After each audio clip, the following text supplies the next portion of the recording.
gracias. Estaba yo, mientras lo escuchaba, pensando que ese naturalismo mexicano, que va a ser muy importante porque toda esa parte sórdida de la vida que se ve en el naturalismo, pues se compagina con algunos de ese naturalismo europeo, ¿sí? ¿Cómo lo hacemos nuestro? ¿Cómo lo hacemos nuestro a lo mexicano?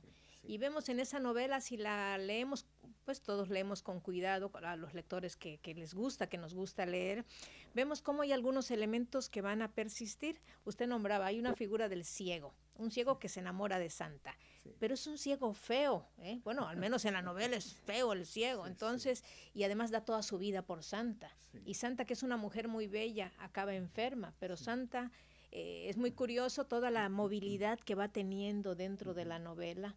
Hay cierta movilidad, ¿eh? De ser una mujer pues muy joven, una chica muy, una niña, una jovencita muy bonita, se va del sur de esas de esas pues más bien huertas tan bonitas de lo que ahora es San Ángel, en el sur de la Ciudad de México, y se va al prostíbulo. Y cuando toca la puerta del prostíbulo hay una escuela, entonces prostíbulo y escuela juntos, ¿eh?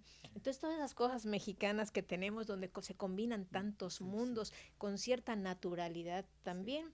Entonces ese personaje a mí me llama la atención, porque usted ahora dice, los de abajo, allá, y no voy a hablar solo del personaje femenino y de este tipo de personaje femenino, pero ahí aparece la pintada, que vuelve a ser un personaje, de alguna manera, si hiciéramos nuestra relación de este tipo de personaje femenino, marginal, ahí está la pintada, que es una mujer muy fuerte, que va a golpear, que va a matar por el personaje del que está enamorada, por quien ella cree que es su hombre.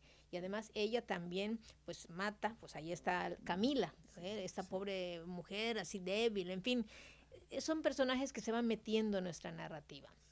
Y los de abajo, curioso, que cuando se publica esta novela, como usted nos dice, en 1915, en El Paso, en México nadie sabía de esta novela. Hay una discusión, esa discusión de los años 20, en la que dicen que si la literatura se ha feminizado o no. ¿eh? Hay toda esa discusión sobre el afeminamiento de la literatura, del que en los últimos tiempos Margot Glantz retoma esa discusión para hablar de Nelly Campobello, ¿sí? De otra novela de la Revolución.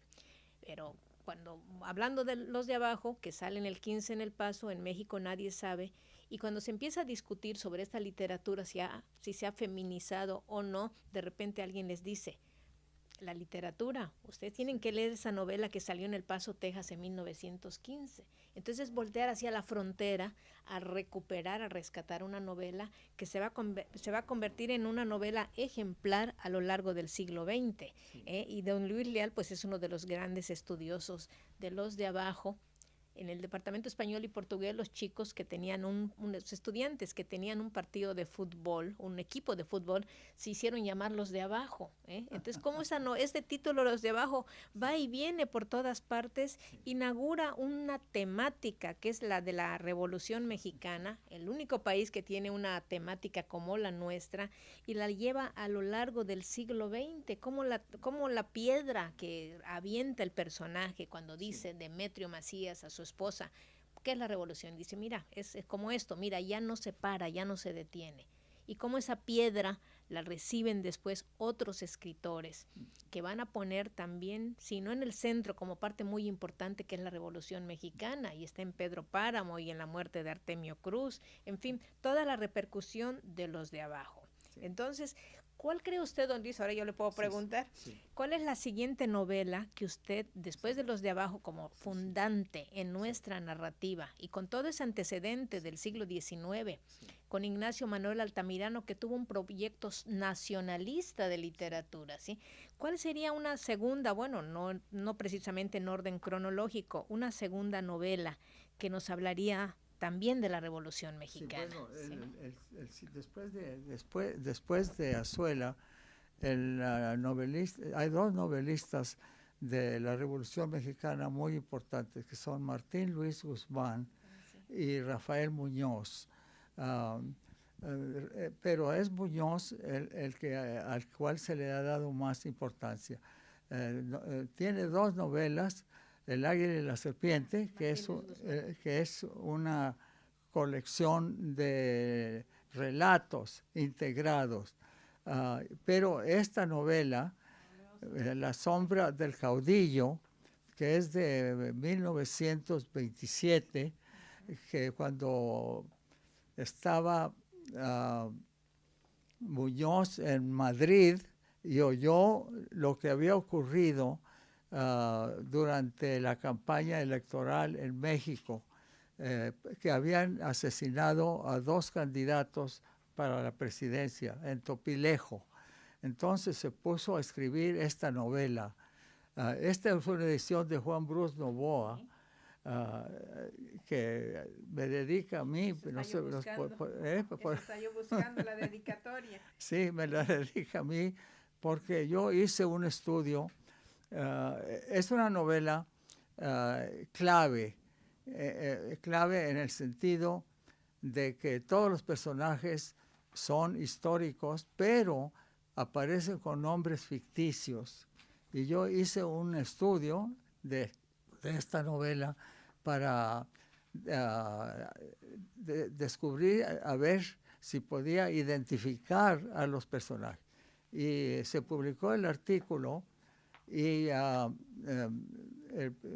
Duarte, el profesor Duarte, mexicano de Columbia University, mandó una copia del artículo a Guzmán y dijo que tenía razón, que solo me había equivocado en uno de los personajes, que sí lleva el nombre que tenía en la realidad.